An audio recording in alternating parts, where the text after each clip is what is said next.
Good morning, July 15. Why? We know that all things work together for good to those who love God, to those who are the called according to his purpose. Romans chapter 8, verse 28.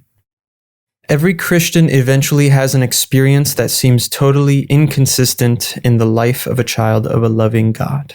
It may involve health, finances, relationships, career, property, or family. Whatever the experience, you will come through it with one nagging question. Why, Lord? Why? That question is acceptable to God. He is not angered by our desire for answers.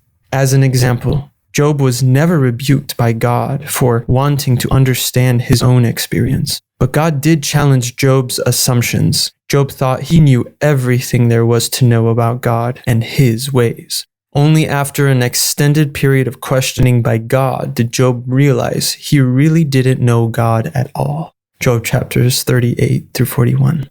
Job never received a good answer to his why question, but he received something better. The realization that God is so big and so wise that whatever he chooses to do will work out best in the end. Job learned what Paul eventually summarized in Romans chapter 8, verse 28. All things work together for good to those who love God. That's your caveat. If you have a why question of your own today, instead of seeking an immediate answer, seek the answerer himself. I may not have the answers, but I do have him. Dravecky.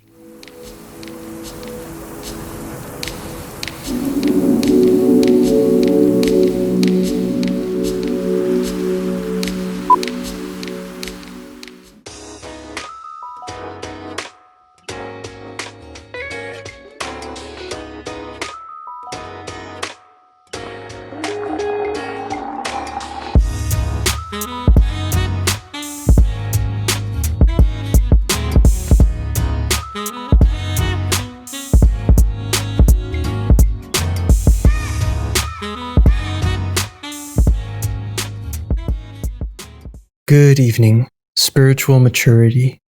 You are controlled not by the sinful nature, but by the Spirit. Romans chapter 8, verse 9. To appreciate the greatness of God and to rejoice in the majesty of his creation elevates the human spirit above the pettiness that comes from a limited view of life. When your life seems restricted by a lack of opportunities, when you have fallen into a rut from which you just can't escape, then you begin to question the basic reason for your existence. I keep fighting. The direction in which your life is moving clearly shows what your priorities are. If you seek financial success or social prestige to the exclusion of more important things, you may reach your goal but lose much more.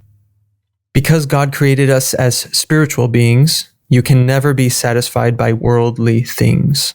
The only thing that will fully satisfy you is a dynamic relationship with the living God.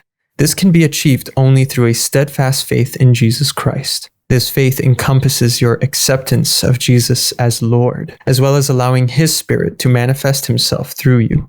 This will bring spiritual growth that will fill your life with new meaning, and an eternal one for that matter.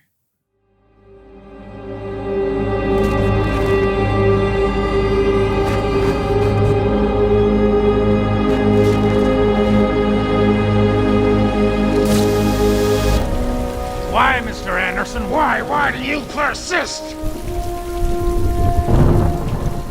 Because I choose to.